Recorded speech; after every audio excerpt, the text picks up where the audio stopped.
Good afternoon. Good afternoon, everyone, and welcome, welcome, welcome. We are live here at Crime Time on A Mighty Blaze, and we are so pleased that you have found us this Tuesday afternoon. I'm Hank Phillippi Ryan, your host on Crime Time. As always, every Tuesday at 4 p.m., we bring you a marvelous author. As I said, I'm Hank Phillippi Ryan, the USA Today bestselling author of 14 going on 15 novels of suspense. My current book is The House Guest, which is displayed on the door behind me, as always, and I will show you book 15, which has just arrived. Look at this. The precious is here. The one wrong word. A story of greed, gossip, and revenge will come out on February 6th, and we'll hear more about that in a while. But today, I am so honored to bring all of you the really brilliant, wonderful, marvelous, truly genius Jean Kwok, who is coming to us from Minnesota. Is that where you are? In the midst of book tour at Pamela Klingerhorn's house. So that is the highest priority. That is Xanadu for authors. What's it like? Are you having fun on book tour? I am, Hank. Thank you so much for having me. I am just thrilled to be here. And everyone, today is also Hank's birthday, and she is so amazing for actually talking to me on her birthday. So everyone, as a birthday present to Hank, go and buy her incredible new book, which is amazing. And I have to say, I was just visiting an indie bookstore. They had it prominently displayed, and they were like, this is the most amazing book ever. So that is great. I'm thrilled to be here. I am in Pamela Klingerhorn's house in her basement in the middle of my book tour, because I'm doing a couple of events here. We're doing a literature nights out tonight. So if you're in Minneapolis or Minnesota, please come. The information's on my website, jeankwok.com, at the events tab. But she is the loveliest person. She just has fed all the authors this nourishing, beautiful lunch, and she gave us a little bag of cookies for us to take to the airport when we fly out. I mean, that is really care. You know, it's interesting how the author and writing community is such a found family, isn't it? The people that you meet across the country, like Pamela, who takes in authors, who spends her life and her time connecting readers and authors with new and fantastic books. It's quite a calling, isn't it? Absolutely. And she is, Pamela is one of these people, like Robin of Reading with Robin, or Carol Fitzgerald of The Book Reporter. There are just these people who are in the world whose life work is kind of like to support authors and our work. And we are so, so grateful, because where would we be without influencers like them? I was actually in Rhode Island doing an event with Robin of Reading with Robin, and these people came in and they were like, we have to buy a book. We know it's fabulous because Pamela Klingerhorn recommended it. I'm like, are we in Rhode Island? But, that is the power, just as, Robin, Carol, so many people, people trust their taste, and rightly so. That's right. I totally agree with you. And it's like they feel, it's sort of like Johnny Appleseed planting apple trees across the country, and the planting the seeds of a wonderful connection between an author and a reader, just like we are helping plant the seed today for The Leftover Woman, which is brilliant. I mean, I want to talk to you in a minute about motherhood and families and how women are seen, and impossible choices, and being an outsider, and the publishing world. And it feels like such a personal book. And I want to hear about all of that. But let me read you all what Laura Dave said about this novel.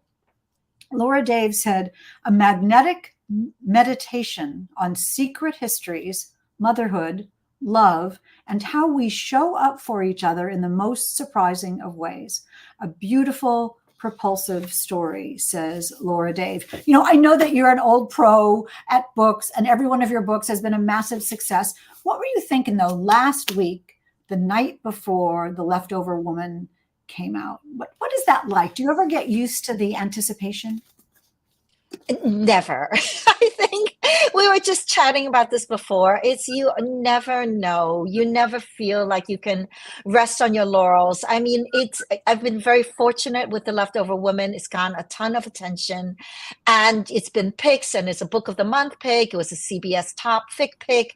There's all of this stuff going on, which is fantastic. But the truth is, Hank, we know, both of us, it's like when you are a really working professional writer, you are never going to leave it for granted. And you never know, like you have a responsibility to your readers and you want them to love each and every book.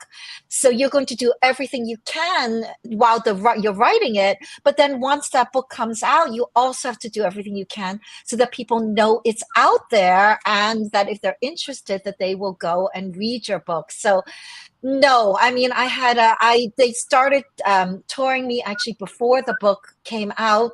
And so I was in all different places doing events already, but it's nerve wracking. It's terrifying the day before it comes out. It's a marvelous feeling though, because you work for however many years to get this book ready and have it be perfect. And there it is. And then there's that one day when it is out in the world and all of these readers are waiting for it. I'm looking at the comments. Look at how many people are already here today. Here's Shannon Hansen. When I look over here, I'm looking at the comments. Kathy Hamby Swink is here. Welcome. Sherry Steuben, Renee Herskowitz is here.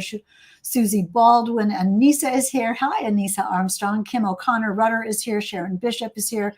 Oh my golly. So Robin Stull is here. Everybody applauding you, and everybody who is just eager to hear all about The Leftover Woman. If you are new to Crime Time on A Mighty Blaze, let me welcome you so warmly to our session this afternoon. A Mighty Blaze was started at the beginning of the pandemic. Do you know this? By the wonderful powerhouse team of Caroline Levitt and Jenna Blum, who I know you know well, both of them, Jean, to keep us together, to keep us talking about books and meeting new authors and discovering new novels and just sort of keeping the community together. And that's why we continue that today. And we're so pleased that you are here today. Let me quickly introduce to you in a more formal way the marvelous Jean Kwok. Jean Kwok is the New York Times and internationally best-selling author of Girl in Translation and Mambo in Chinatown. Her work has been published in 20 countries and is taught in universities, colleges, and high schools across the world.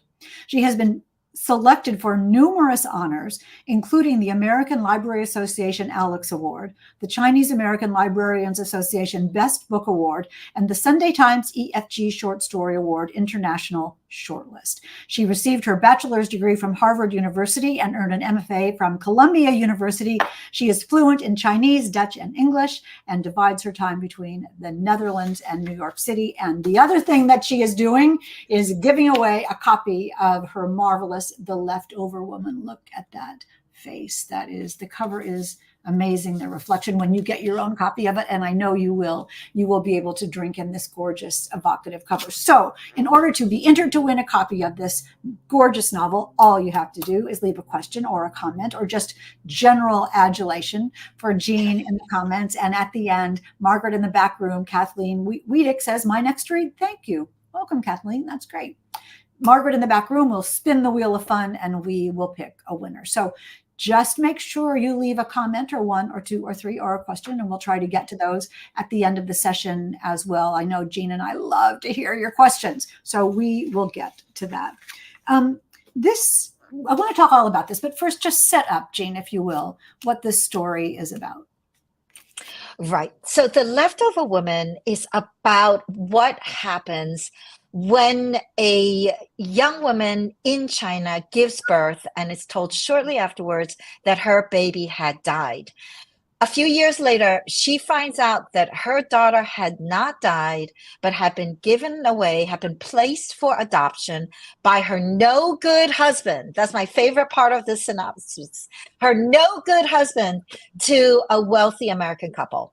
And when the novel opens, Jasmine has followed her daughter to New York to try to get her back. the baby is a casualty of China's one-child policy, where families were allowed to have only one child, and her husband wanted that child to be a boy, not a girl. The novel is told by Jasmine, the birth mother, but also by Rebecca, the adoptive mother, who is a wealthy publishing executive who has a beautiful home, a high-powered career, a handsome husband, and an adopted Chinese daughter she absolutely loves and adores. So the two women are on a collision course.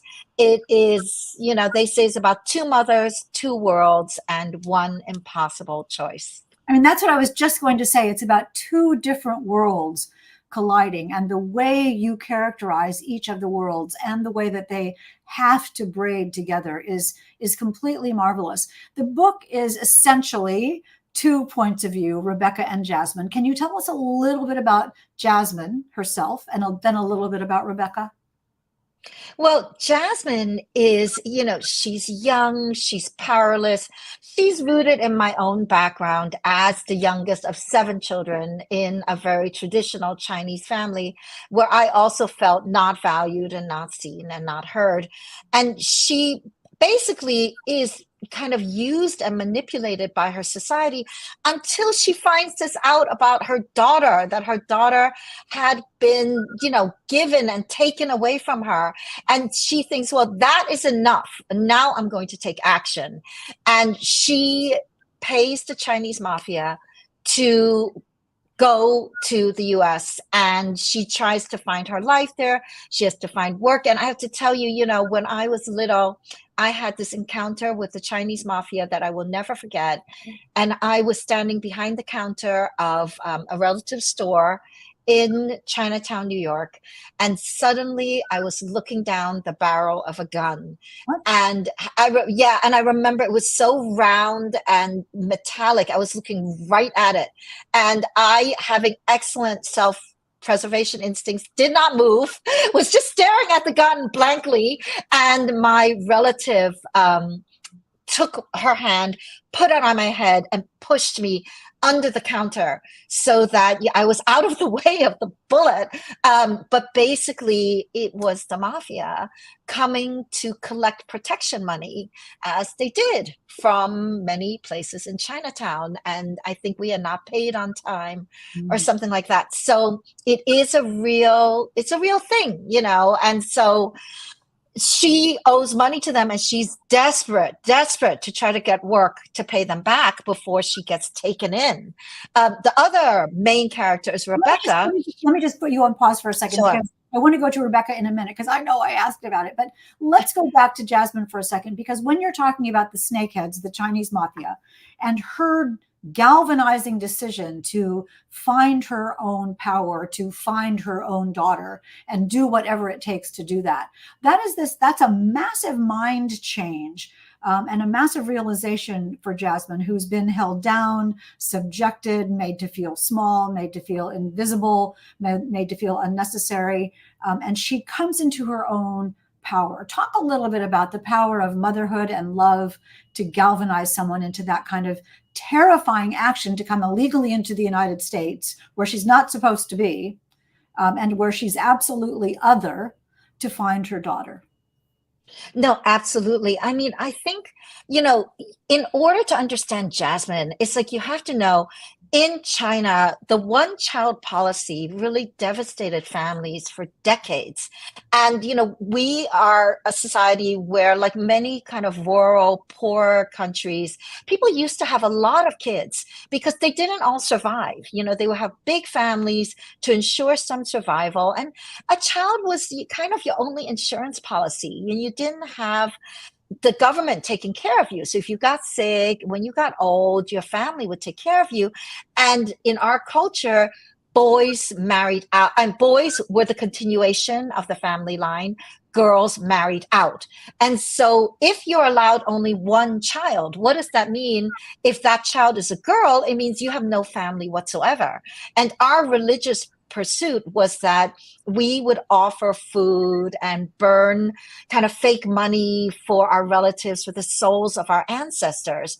So if you only had a girl, to a lot of people's thinking, that meant that you were not only condemning your own soul and your own body to kind of destitution and, disappearance, basically the destruction of your soul, but that of your parents and your grandparents and your entire ancestral line.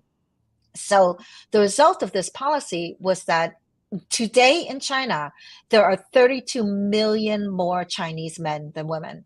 And the birth rate is about 50-50. So I'll let you do the math. What happened to those 32 million missing Chinese women? And so Jasmine, she was a victim herself because she was actually left on the side of the road to die.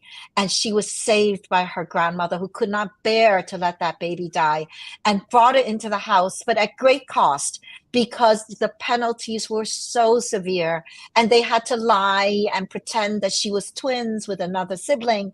So she was herself a casualty. And because she's very beautiful, she was married off like a commodity at 14 years old. So, beauty without power is really a curse. And she's been used for how she looks her whole life. So she's learned to hide it, to hunch herself over, to put on the baggy clothes, no makeup, hide the hair, everything she can.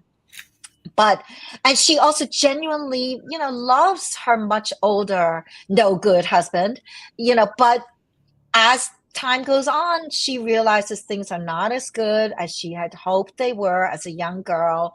And when she finds out about her baby, that is the absolute last straw.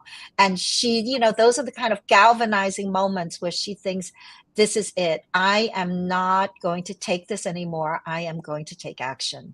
We are so with her when she comes to that conclusion, which brings us, of course, to Rebecca. It's so fascinating that you're talking about beauty without power, because Rebecca is both beautiful and powerful, but people are always trying to take that from her. And she is also a woman in a daughter in a family that would have preferred to have a son, but in the United States. So things work a little bit differently there. Talk a little bit about Rebecca and her family and her background. Well, I love Rebecca because Rebecca is, first of all, a publishing executive, which, Hank and I are we're both insiders in the publishing world, as are many of you, I'm sure. And it is so great to have that. It's so great to be able to write about this crazy world of publishing where there are all these unspoken rules that you're somehow supposed to follow, but nobody's ever going to tell you what they really are. But Rebecca, it's very much bonded to my own experience as a modern woman too, where you feel like you are juggling so many balls in the air. You are so many different people in the different parts of your life. You're a friend, you're a mom, you're a partner, you are a career woman.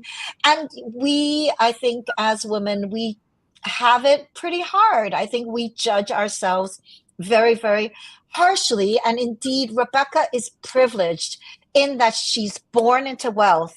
But, just like people who are born into poverty, none of us asked to be born into whatever we were born into, right? We were, yes, of course, it's great that she had that, but the price, there's always a price. And the price is the expectations that were laid upon her from birth. The fact that her father really, of course, wanted a boy, got Rebecca instead, that Rebecca understands very well that she is lucky and privileged, and is trying her entire life to earn the privilege she was born into.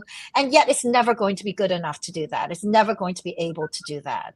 We all are striving, no matter where we are in the world. It is so gorgeously portrayed in The Leftover Woman we're talking about today by Jean Kwok.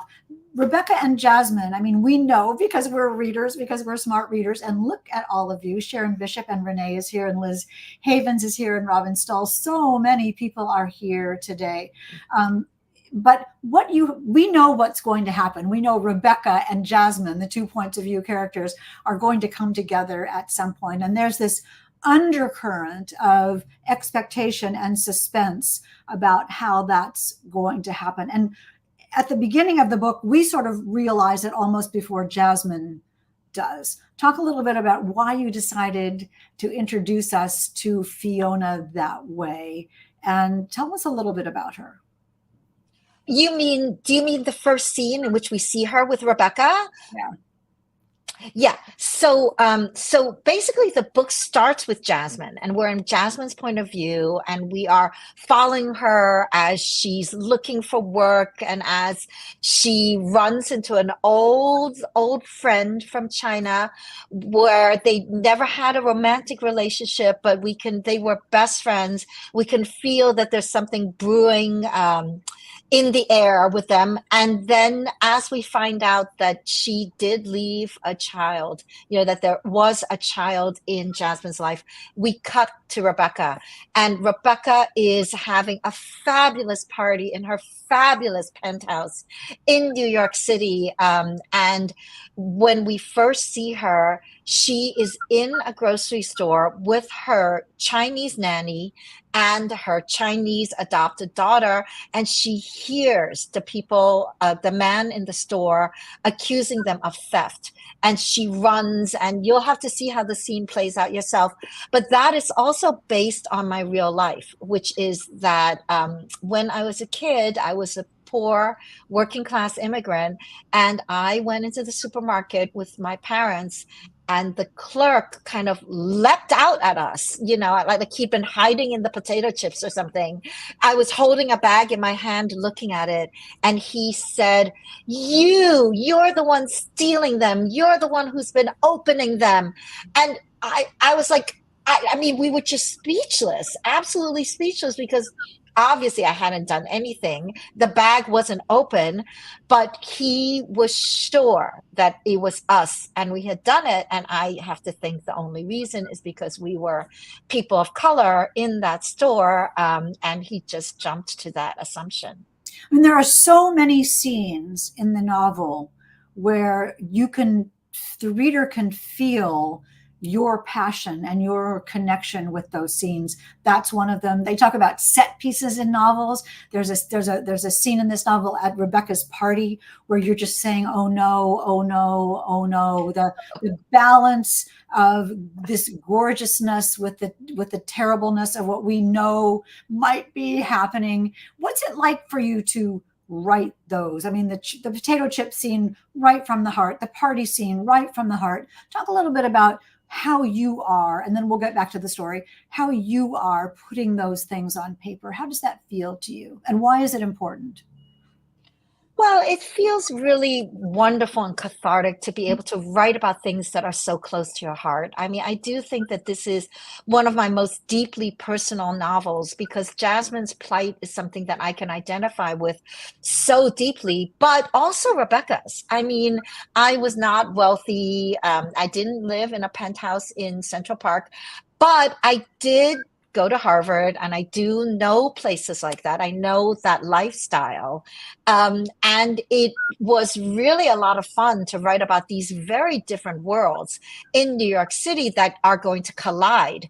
But, it was also, I mean, more to the point was to write about these very different women because you're looking at how women have so much in common, even though economically we might have so much apart because, they are both trying their best. They are both, making mistakes, but they also both truly, truly love their daughter.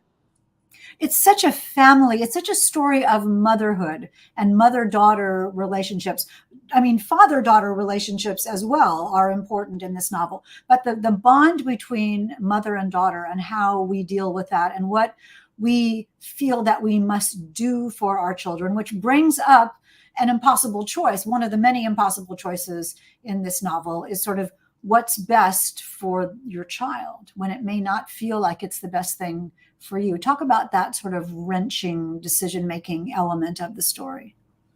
No, right. I mean, the book is an impossible situation, right? It's two mothers, two worlds, one impossible choice.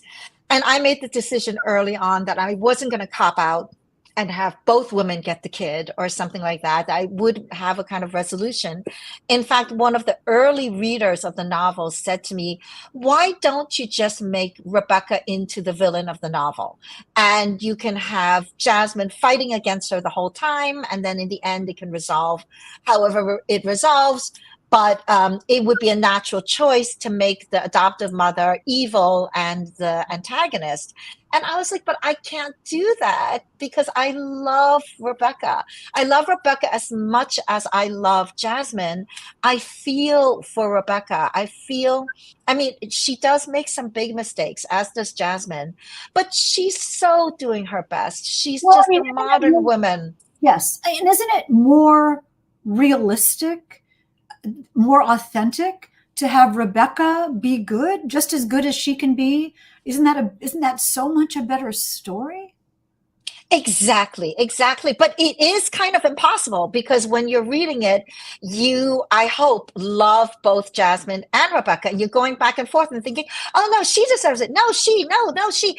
And then I have to resolve it. And I didn't want the book to be a kind of moral lecture that was like, well, the birth mother always has to write to the child, or the adoptive mother always has to write. I wanted it to be nuanced because in real life, it is nuanced. In real life, there is no one solution for every case. And I have a lot of people who have adopted interracial kids who said to me, I really, really, really want to read your book, but I'm a little bit scared. Like, is this going to break my heart?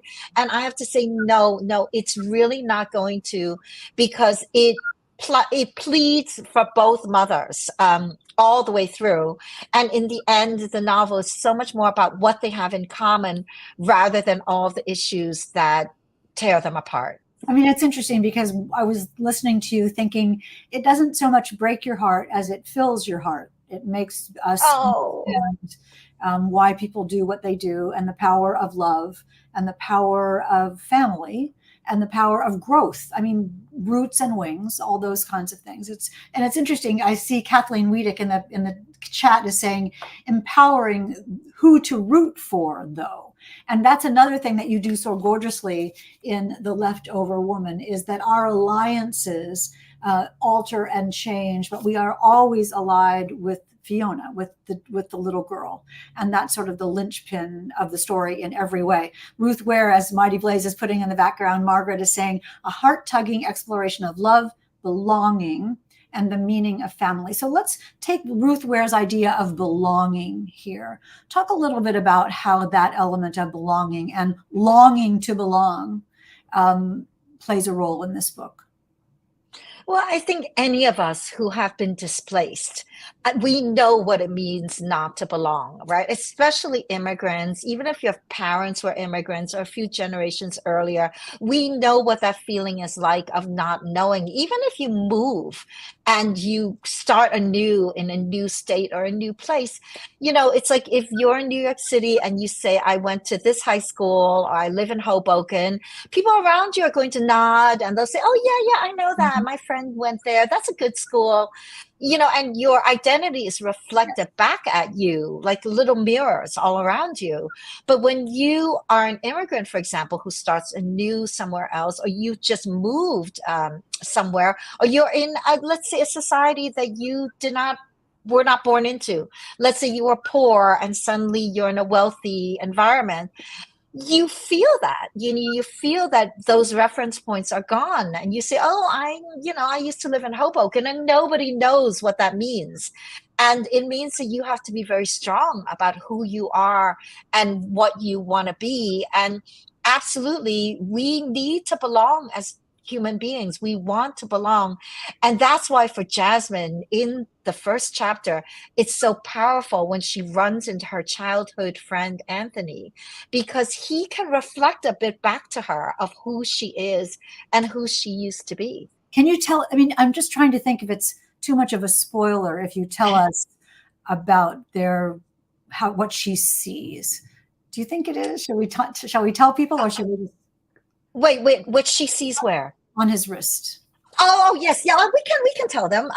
So basically, she you'll have to read it for yourself, guys. But in chapter one, she's looking for work. And then in the midst of the discussion in the restaurant, a man walks into the restaurant and she realizes this is her childhood friend, her best friend when she was 14 years old.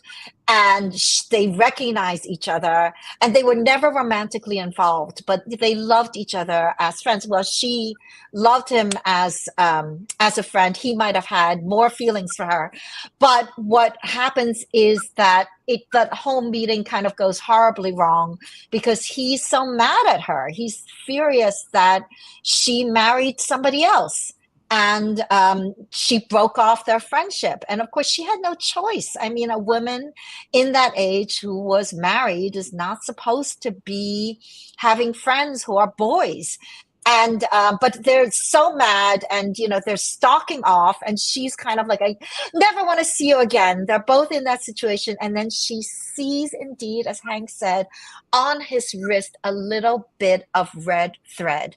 And she's like, could it be? And we find out later that she had made him a red thread bracelet when they were children. And those bracelets are a set. They're often a set. And they say that those bracelets will tie two lovers, two friends together for life. And she thinks, is that the bracelet I made for him all those years ago? Could he still be wearing it? And then you'll have to read the book to find out if it is or if it isn't. But you see, you all who are listening here this afternoon, so many. Sherry says this book is high on my TBR. That's so marvelous. And Kim is saying, isn't part of being human the need to belong? And that's so true. And with that red thread, and you so gorgeously, in your writerly way, reveal so much about her. You're giving her a lifeline. You're giving her a way to belong. You're giving her a glimmer of the possibility that she has people who know her, that she's not alone anymore. Just in that one little scene that topples the dominoes. It's just so marvelous. We're running out of time, but I've got a couple more things. Maria Alicia Cruz Figueroa says, "Oh, I just love that." And I want you to see that Mary Garrett is talking about that. It sounds like King Solomon, like Solomon's choice of who gets the child, and that is such a dilemma in this novel, which you will all have to read to find out. Two more things about the book, and then we'll take your questions. One is the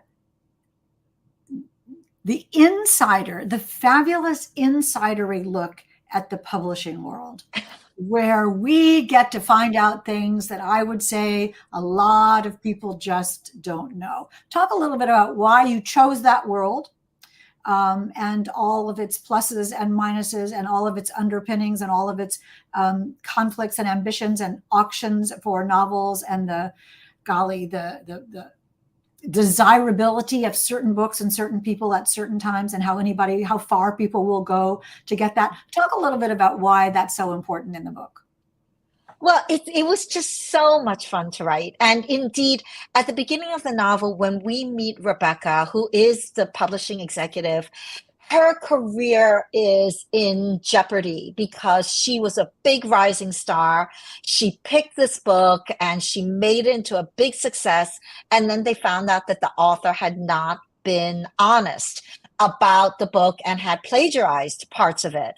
And so that star just came tumbling back down, and Rebecca is desperate to recover her career and her status at the beginning of the novel. And then, of course, all kinds of other things go wrong in her life, like is her husband cheating on her? And so many other issues come up.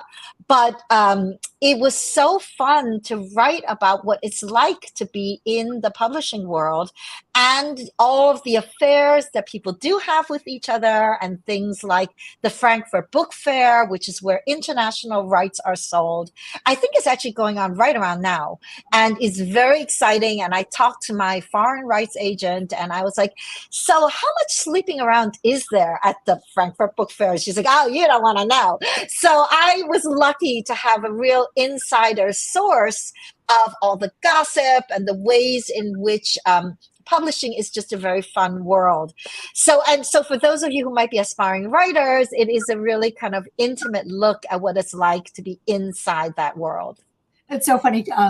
Kathleen is saying, insight into pub world, a big draw, as I'm a budding author myself. And Mighty Blaze, Margaret in the back room says, delicious publishing industry insider scoops in this book. You are giving us the real deal, Jean Kwok, about this.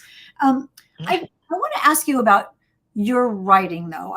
I don't want you to talk about the ending, but I think the ending, we're talking about the left. Oh, you know what? Before we talk about the ending, let's talk about the title, because the title is incredibly perfect. And when they talk about the title, isn't just the title of the book. The title is the whole book.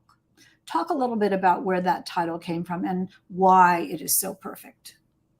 Well, there are a couple of reasons for the title, right? The first is the one-child policy, which I told you guys about, where the government really came down incredibly hard on anyone who had more than one child. I mean, they basically destroyed people's lives. They took away your job. The fines were up to a year's salary. You were ostracized. People were jailed. Women were forcibly sterilized. All kinds of things happened to enforce that one-child policy. Well, what happened was that it worked all too well, and the birth rate dropped like a stone in China, to the point where now they're like, uh-oh, are we going to be able to sustain our economy with this incredibly dropping birth rate, especially since women who were maybe better educated started to think, well, why would I want to marry a guy and take care of him and bear him sons? I can take care of myself. So they crafted a propaganda campaign against these women. And the term the leftover women is actually a propaganda term used currently by the Chinese government to refer to women who are old. In other words, 26, 27 or older.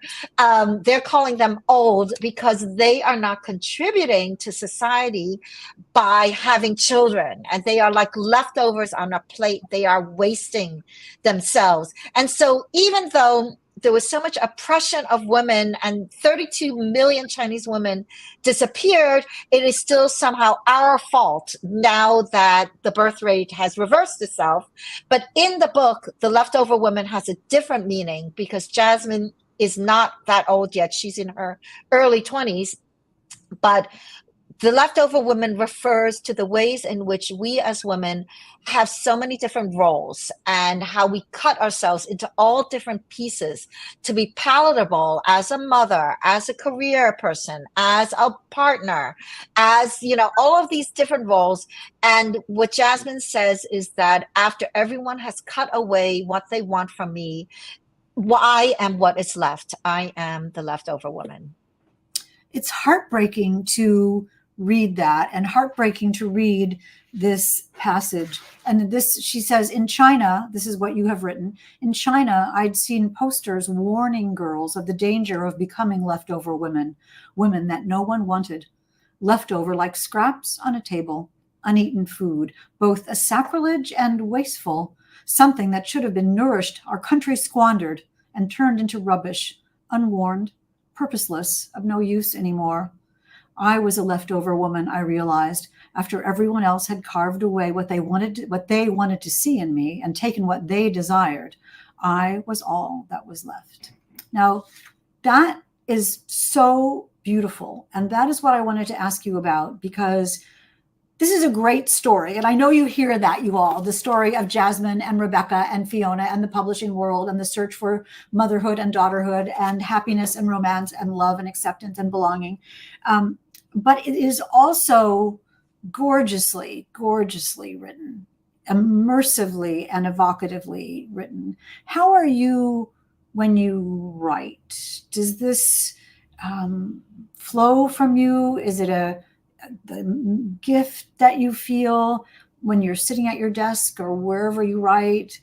What's in you when you write like that? Well, Hank, you are, of course, yourself also an inspiration because you're like the master of the twisty, propulsive novel. And I think, there are people for whom that comes naturally. I am sadly not one of them. So for me to write a really propulsive novel, I I have to do a lot of work. Like I have to do a lot of thinking and planning and just making sure that the book is going to be an amazing, fun, suspenseful read from beginning to end. Once I have that skeleton down, then I can enjoy myself with the characters and with the language and with the themes. That fills it in. But I feel like that structure has to be in there as well. In fact, I'm going to ask you, Hank, how do you plot your incredible books? I mean, do you figure them out first? What do you do? How do you make them so twisty and propulsive? Oh my goodness. Thank you, Jean. That's so kind of you. No, I have no idea. I just type the words chapter 1 and then I go. And she's one of those horribly gifted people, in other words. Okay. I mean, it's a tightrope. There's no question it's a tightrope. And it is sort of a leap of faith, which is sort of a bad metaphor to use with tightrope, but that you think in 100,000 words to go, and I don't know what they are. But it's kind of great because like life and the way that your book feels is so realistic and so causal. Everything happens because of something, and it makes so much sense, and the motivations are so perfect. And when I'm thinking as an author, how is she going to pull this off in the end? How are you going to do this? And I wonder, I do think about, and then I'll let you answer finally. Sometimes I do think about what is the last frame of video in the book? What is the feeling that is the last picture? Not how they get there. I have no idea how they get there, but what will that be? Did you know that? Or did you know the whole gorgeous, brilliant ending before you started, or did it evolve? No, I did not know. I mean, I like you. I mean, what you said, I do need to know the big points, so I have an idea, I have characters, I have a voice, but I also do need to know that these huge things are that I'm writing towards these huge things, that there's a gun, that gun is going to go off, and I have an idea. I know that I've got to get to the place where that gun is going to go off. So that gives me a direction for the writing. But it's true, because this novel is two mothers, two worlds, one impossible choice. It was so hard.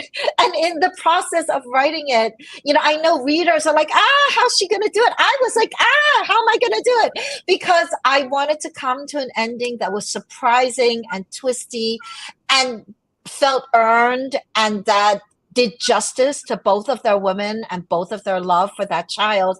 And at some point in the writing of this book, I mean, every character was like in jail, in bed with each other, or dead. Like there was like every permutation was written and thought of. And, sometimes, I don't know if you ever have this, but sometimes I have a great plot twist and I'm like, oh yeah, it's going to be a love triangle between these characters. And I get her into this position where she's going to start this relationship with that character.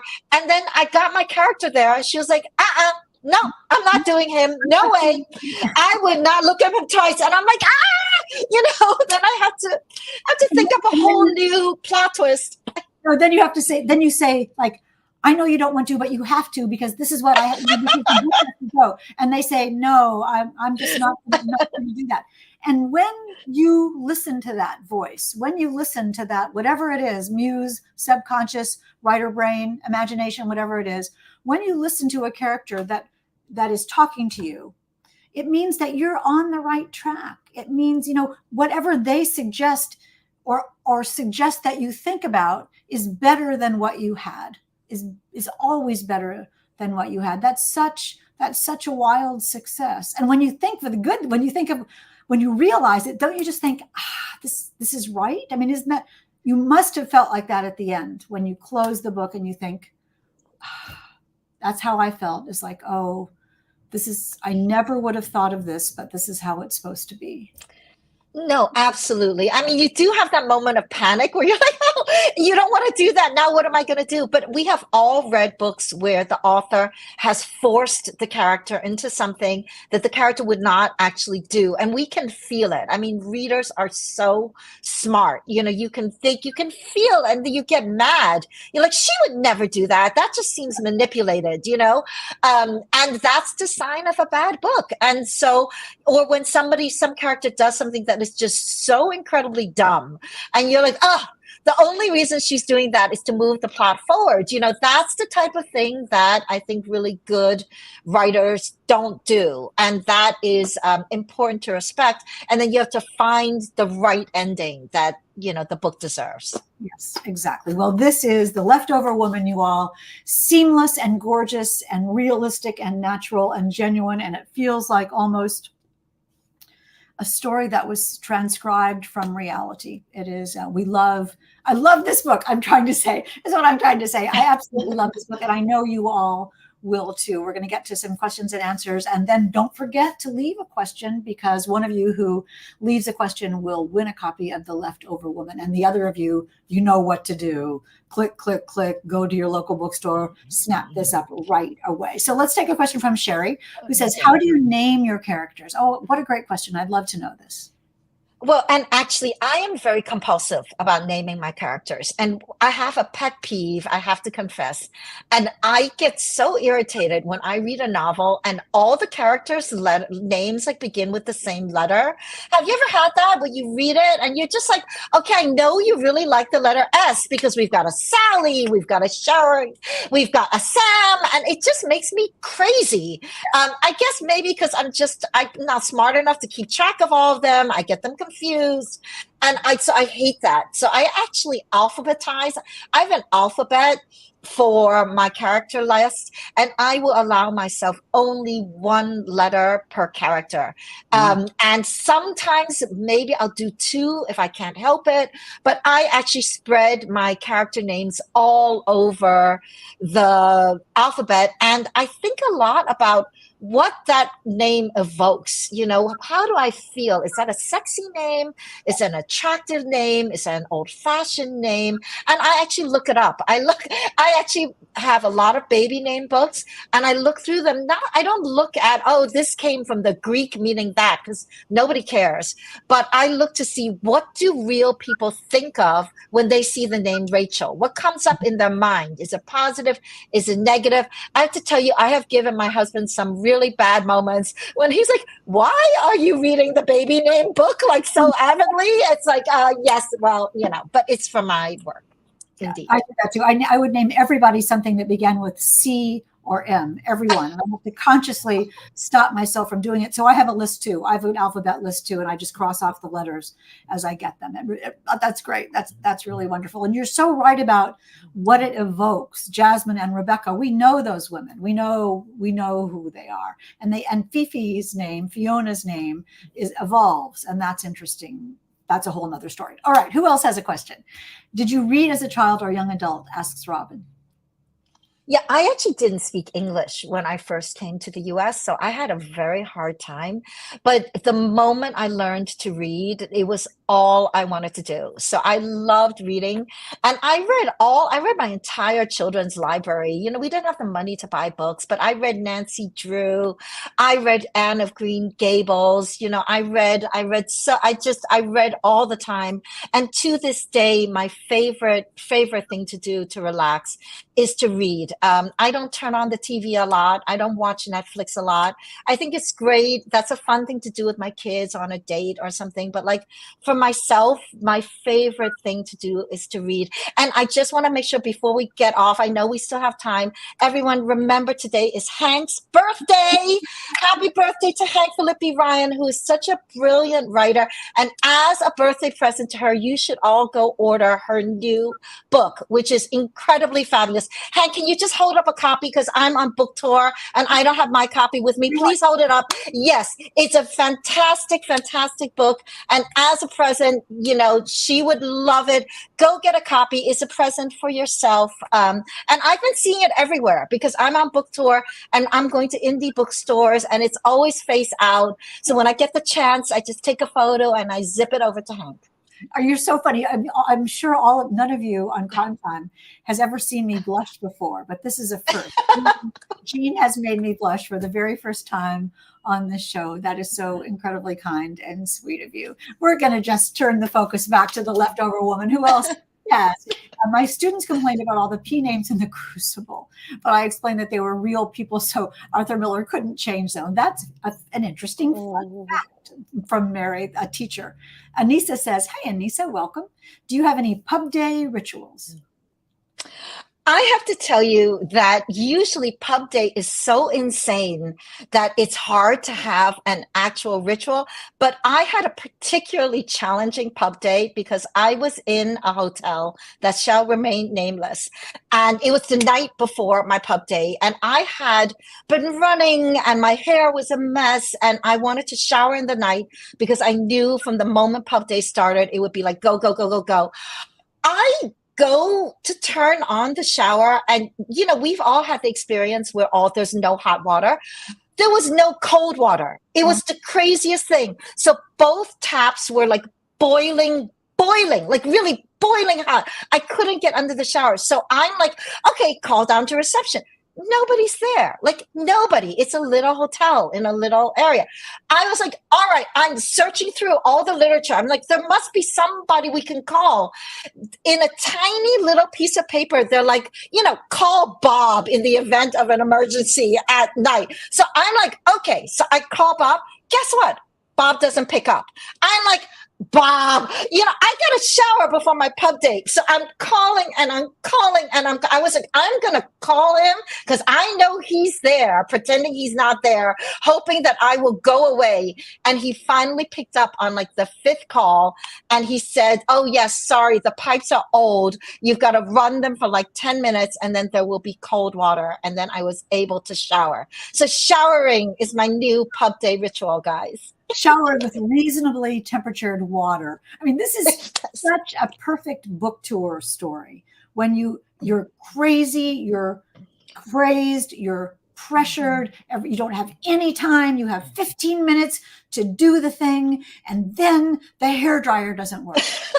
No, the hairdryer has to work, and you get crazed over these little things that would be no problem on a regular day, but on pub day in a hotel when Bob doesn't answer the phone, every I was gonna hunt that Bob down. Like I don't care how big he is. I would have been like someday we'll all get together, all of us, all of you in the comments, and all of us writers will get together and just talk about book tour stories, because there was the day that I turned on my shower to take a shower in this little hotel in San Francisco. And just as I got in the shower, the fire alarm went off. So I thought, it crossed my mind, and I know we're taking too much time. It crossed my mind. Well, I'm in the shower, so I'm wet. So the fire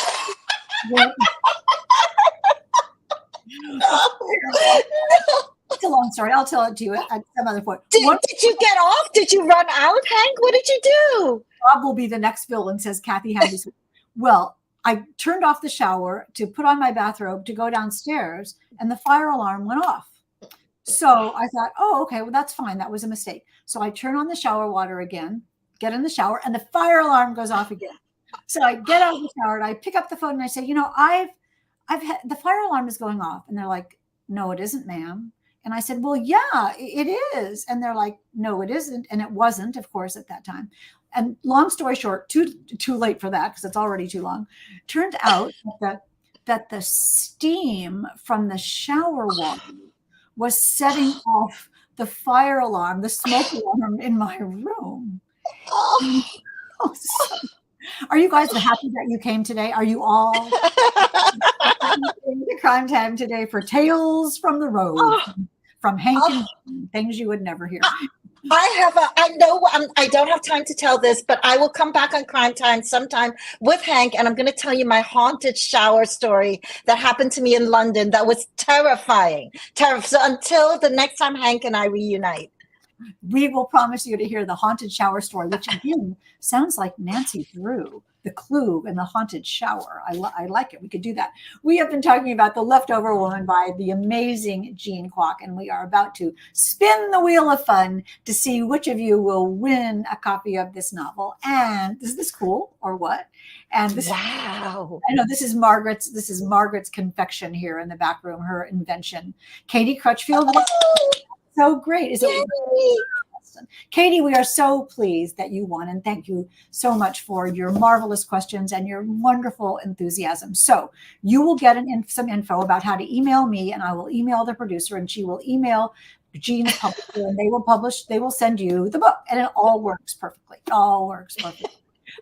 Thank you, Jean, so much. Safe travels, happy book tour, safe showers. Thank you so much. And Hank, happy birthday, happy birthday. How can you look like you're 12 years old forever and be so gorgeous? I don't know, but we love you and we hope you have a wonderful, wonderful birthday. Thank you for doing this today with me. Oh, my complete pleasure. You are my gift, and you all in the comments are my gift as well. Let me quickly tell you, because our time is out. Next week at 3, we will have Kill Show by Daniel Swerenbecker. This is a true crime novel, which is quite amazing. And then at 4 o'clock, the fabulous Vanessa Lilly with Blood. Love Vanessa. I do too. She's quite amazing. Another person who is so marvelous in the crime fiction community. And this is a chilling story based on some real life events, which you will absolutely love. So do not miss Daniel Swerenbecker at 3, Vanessa Lilly at 4. And we are so pleased that you have been here today to listen to the brilliant Jean Kwok talk about her wonderful The Leftover Woman. Until next time, you all, stay safe. And remember, it is always safe inside a book. And we'll see you.